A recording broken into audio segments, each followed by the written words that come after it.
আচ্ছা, তোমরা অনেকে বলো যে এই চ্যানেলে মূলত কী কী ধরনের ভিডিও পাওয়া যাবে, ঠিক আছে? এই কোশ্চেনটার সম্মুখীন আমি অনেকবার হয়েছি। তো আমি ভিডিওর মাধ্যমে তোমাদেরকে বলে দিতে চাই যে এখানে হচ্ছে তোমার বাংলা 1 এবং বাংলা 2 মানে কি, এটা হচ্ছে মূলত এসএসসির জন্য, ঠিক আছে? SSC, only for SSC. এখানে হচ্ছে তোমার বাংলা 1 এবং বাংলা 2 মানে বাংলা প্রথম পত্র এবং বাংলা দ্বিতীয় পত্র মানে ব্যাকরণ, এগুলো নিয়ে আমি ভিডিও তৈরি করব পরবর্তীতে, মানে এখনও তৈরি করতেছি, পরবর্তীতে আরও তৈরি করব। ব্যাকরণ নিয়ে আমার একটু ইন্টারেস্ট আছে, কারণ আমি ছোটোবেলায় আর কি অনেক ব্যাকরণ পড়তাম সেজন্য, আর বাংলা টাংলা আমার এমনিতেই ভালো লাগে, তো সেজন্য আর কি এগুলো নিয়ে ভিডিও তৈরি করব। আর এখানে আছে তোমার পদার্থ, আমি পদার্থবিজ্ঞান নিয়ে পড়াশোনা করতেছি, সো পদার্থবিজ্ঞান তো পড়াবোই, এটা তো মাস্ট। আর হচ্ছে তোমার রসায়ন, এরপর হচ্ছে তোমার গণিত, এগুলো পড়াবো। বুঝতে কি পেরেছো? উচ্চতর গণিত, এরপর হচ্ছে তোমার জীববিজ্ঞান। মোট কয়টা সাবজেক্ট হলো তাহলে? 1 2 3 4 5 6 7, 7টা সাবজেক্ট হয়েছে। 7টা কীভাবে? বাংলা 1 বাংলা 2 মানে কি দুইটা দুইটা, আর এখানে আছে তোমার 5টা, 5 আর 2 7, মানে আমি মোট 7টা সাবজেক্ট নিয়ে তোমাদের একটু পড়াশোনা করাবো। এখন আপাতত যেহেতু আমি প্রথম দিকে আছি, সেজন্য হচ্ছে তোমার একটু ফিজিক্স নিয়ে পড়াশোনা করাচ্ছি তোমাদেরকে, এবং বাংলা আর বাংলা 2 নিয়ে একটু পড়াশোনা করাচ্ছি। পরবর্তীতে আমার কাছে এখন রসায়ন বইটা নাই, তো পরবর্তীতে যখন রসায়ন বইটা আসবে বা গণিত বইটা আসবে, এসে যাবে কিছুদিনের মধ্যে, তো যখন আসবে তখন আর কি আমি কি করব, তখন আমি এগুলো নিয়েও ভিডিও তৈরি করব পরবর্তীতে আর কি। আর তাহলে তোমাদের বাদ গেল কি? সমাজ মানে বাংলাদেশ ও বিশ্ব পরিচয়, এরপর হচ্ছে তোমার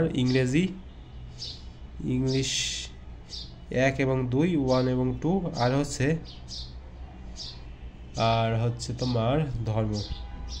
তো এগুলো তো তোমরা নিজেরাই পারবা, সমাজ এবং ধর্ম তো তোমরা নিজেরাই পারবা। আর ইংরেজির জন্য হচ্ছে তোমাদের অন্য একটা চ্যানেল দেখতে হবে, যেখানে কি না তুমি কী করতে পারবা বলতো, ইংরেজি শিখতে পারবা। তো আমি তোমাদেরকে একটা চ্যানেল সাজেস্ট করতে চাই। আমি সেখানে মানে আমি যার চ্যানেলটা সাজেস্ট করব, সে আমাকে চেনে না, এবং আমি তাকে তো চিনি, কিন্তু সে আমাকে চেনে না যদিও, তবুও আমি তোমাদেরকে সাজেস্ট করি যে হজ বড়লা নামে একটা ইংরেজি একটা চ্যানেল আছে, যে হজ বড়লা ইংলিশ, ঠিক আছে? এরকম নামে একটা চ্যানেল আছে, তোমরা সেখান থেকে ইংলিশটা একটু দেখতে পারো, ঠিক আছে? এই চ্যানেল থেকেই মূলত আমি এসএসসি যে লাইভটা, সেখানে মূলত আমি এই চ্যানেল থেকে ইংরেজি দেখতাম, এবং তার কাছে অনেক কি আছে বলো তো, পিডিএফ নোট আছে, তো সেগুলো আমি পড়েছি। বিশ্বাস করবো না ভাই, সেগুলো থেকে একবার আমার কমন আসছে, ঠিক আছে? ওই যে পিডিএফটা তুমি যদি অনেকবার পড়ো, প্রায় 5-6 বার যদি তুমি রিভাইজ দাও, তাহলে তুমি একবারে অনেক মানে অনেক ভালো একটা মার্ক উঠাতে পারবা তোমার রিটেন সাইড বাদে, ঠিক আছে? মানে তোমার গ্রামার, মানে তোমার গ্রামারের অংশে ভালো একটা মার্ক উঠাতে পারবা যদি তুমি এই শিটটা পড়ো। আর হচ্ছে তোমার এই যে রিটেন যে সাইডটা, সেটা তো একবারে তোমার উপর ডিপেন্ড করে, মানে তুমি কতটুকু মুখস্থ করছো এর উপরে, ঠিক আছে? এগুলো ছাড়া কিন্তু কোনো উপায় নাই। আর কি বলো তো, আমার কাছে তুমি এই যে এই সাবজেক্টগুলো নিয়ে ভিডিও পাবা পরবর্তীতে। এখন শুধু আমি পদার্থ এবং হচ্ছে বাংলা নিয়ে ভিডিও তৈরি করতেছি। এখন অনেকে বলতে পারে যে ভাই, আপনি তো পদার্থবিজ্ঞান নিয়ে পড়াশোনা করতেছেন, তো আপনি বাংলা টাংলা এগুলো নিয়ে কেন ভিডিও বানান? আসলে আমি ছোটোবেলায় বাংলা এগুলো নিয়ে আমার ইন্টারেস্ট ছিল, আর আমি অনেক পড়তাম, সেজন্য আমি মনে করি যে একটু তোমাদেরকেও পড়িয়ে দিই, তাহলে তোমাদের ভালো হতে পারে, সেজন্য আর কি একটু পড়াশোনা করাচ্ছি, বুঝলে? আচ্ছা, দেখা হবে পরবর্তী কোনো ভিডিওতে, যেখানে কিনা আমি তোমাদেরকে ম্যাথমেটিক্স করাবো।